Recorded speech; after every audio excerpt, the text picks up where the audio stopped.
Welcome back to, well, what will eventually be Mount Vernon High School, room 108. Obviously, that's not where I am now, in an undisclosed location, as always.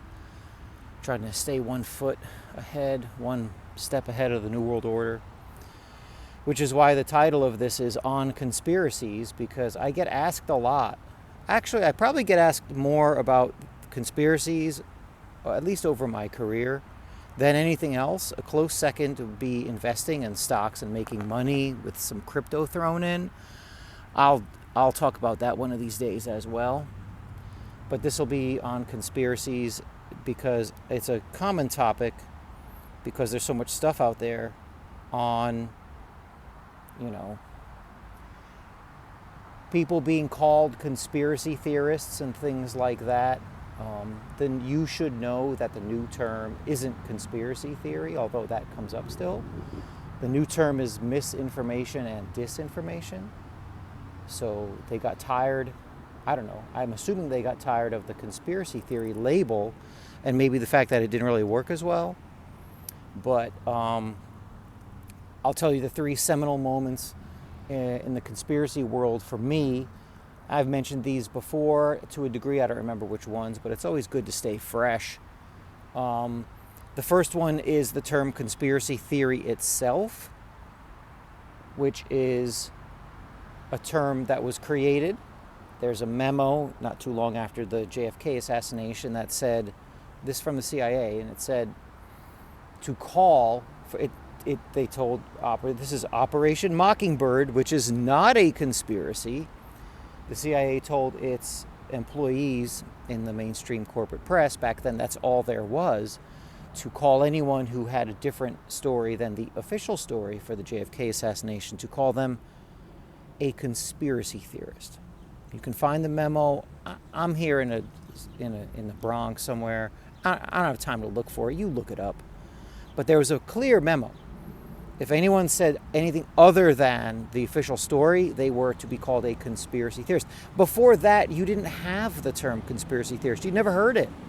No one called anyone that. Because a conspiracy is something that happens all the time, and it's just people working together, which brings me to my second point. And I know I've said this to people before, but I don't know if they don't get it or what the story is. But if you have Chevron, Sunoco, ExxonMobil, BP, and Shell all go around the same time because conditions and oil prices are high and all kinds of stuff is going on, and they send their lobbyists to Washington, D.C. to lobby for lower taxes on gas or opening up new drilling areas or any other activity, making permitting easier. Any other activity that would lower the price of oil, which means that they could sell more of it, is that a conspiracy theory? Is that a conspiracy, or are they just working together? You don't know when those companies go and lobby our lords in Washington, D.C. You don't even know where the office is. Right? You don't know any of these things. It's all in secret. As a matter of fact, some of you who for some reason don't like oil or gas, even though the world ends if we stop using it,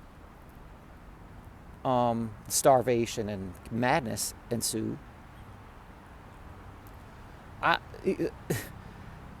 The conspiracy that has to go on to create that stuff and to work together and, make this stuff happen, and some of you call it like big oil. I know I work with somebody who talks about the millionaires and billionaires in the oil companies and how they've raised the price of gas. Now, you know me, I'm kind of an asshole, so I said, wait a minute, is this some kind of conspiracy? Which brought a reasonably abrupt end to the conversation, right? Because people want to have it both ways. A conspiracy is when something happens that they don't really like and these nefarious forces go after them, but then, when it's their own thing, it's not a big deal. So, you have the conspiracy theory memo. You have the idea of working together. You have those kinds of things. And then you have the current change, which was misinformation and disinformation or being misquoted. Now, I'm going to bring up one last point that just came up, one or two, because there's one or two things that have come up recently that you should know about. And Kamala Harris just recently talking about Agenda 2030 by the UN. And just as a quick side note, mention Agenda 2030 from the UN to your friends, and they'll scream and yell at you about being a conspiracy theorist. You can go on the UN website and read all about it. Agenda 2030 is an agenda so that you eat bugs, live in a bunk bed with 7 other people and 14 other bunk beds, and can do everything in your life within 15 minutes, and you either walk, take a bike, or ride an electric bus or train. That's your 15-minute city. Agenda 2030 talks about sustainable development. So you hear the word sustainable, hold on to your wallet. So Harris, our esteemed vice president, mentioned how this sustainable development Agenda 2030, that to help that, to make it more plausible and possible, you need to reduce population.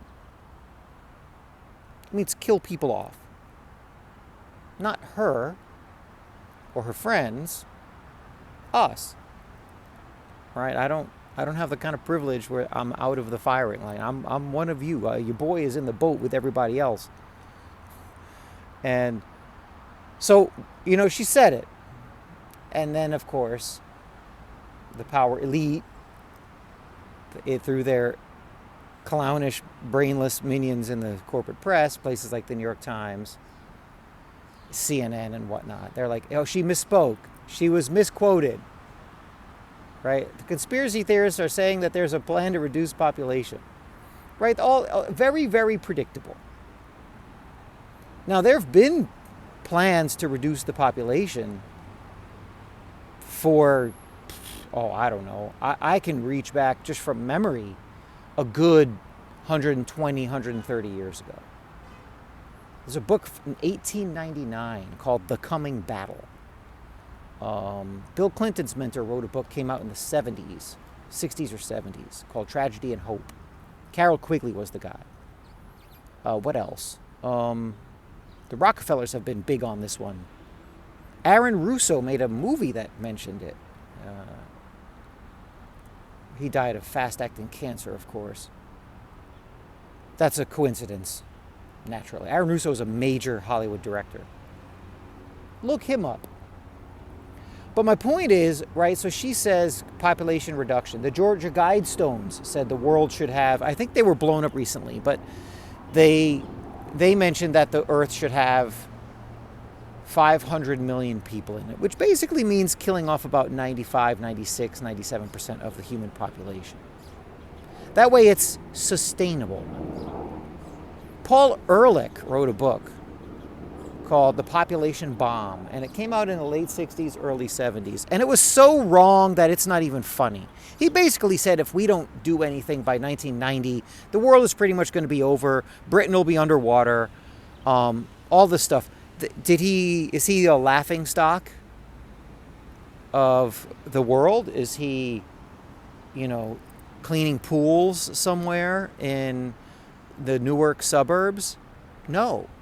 He's a professor, a tenured, esteemed, distinguished professor at some top flight school. I want to say Stanford, but I don't know. Does it make a difference? Harvard, whatever. If your 7th grader were that wrong on anything, you would be angry. You'd be angry at yourself for being a bad parent. You'd be angry at your 7th grader because they're so wrong it's not even funny. And you'd be angry at the school and the school system and the teachers. What are they doing when you're there for 7 hours a day? What are they teaching you if your 13-year-old 7th grader were that wrong? And what Ehrlich say? We got to lower the population. Women should get abortions. People should live with less. They should have maybe one or no kids. That's what they said. You can read it. You can go buy The Population Bomb by Paul Ehrlich if you want. Prove me wrong. Of course, no one ever does that. Because I'm not. You look it up. You're like, oh man, this guy again? Damn. All this crazy stuff? Why is he always right? This is how I talk in room 108. Because I have students who I swear on a stack of Bibles that they wake up in the morning intending to prove me right. And that's how I say it. I'm like, why are you trying to prove me right? So anyway, like the conspiracy stuff, the reduced population, and there are others, right? There are other things and what I tell people, because again, I want to keep this around 10 plus minutes. I tell people two things. I said, first of all, you look up these conspiracy, look up the moon landing, look up the curvature of the earth, look up all of these things, and you check stuff out. Look up the JFK assassination in the Zapruder film versus how it was reported at the time. And why was the Zapruder film kept under wraps for 7 years or whatever it was? So,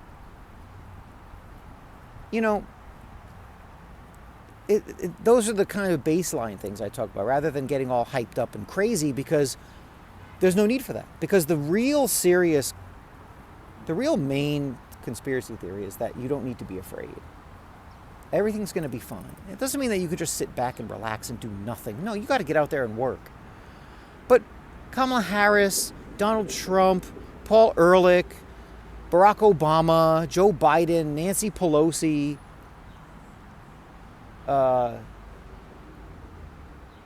John D. Rockefeller III, these people aren't going to come after you.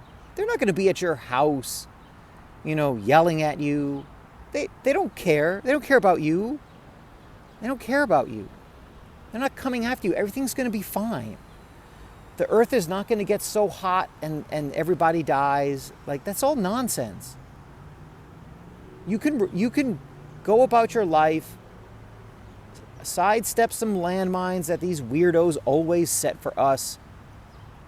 Ask me how. I mean, I'm not perfect, but I've tried. It's been lucrative to my bottom line and my state of mind, knowing what they're talking about, laughing at it, and adjusting accordingly. That's really the biggest conspiracy theory, and it's twofold. One is the fear and despair is built into the system. The intent is to get you to doom scroll on your phone, looking at all the crazy stuff on how you're going to get hurt or lose your money, or the earth gets so hot that it explodes, and or cold or whatever, right? If we use oil, it's over, right? Only a fool would believe that. Only someone who's done 0 minutes and 0 seconds of their own reading would believe that.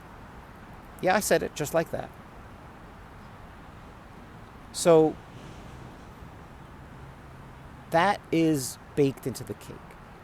Fear, despair, that's the conspiracy. To get you to neuter yourself intellectually, spiritually, and every other way. The other one is everything's going to be okay. Go to work. Do well in school. Eat healthy food.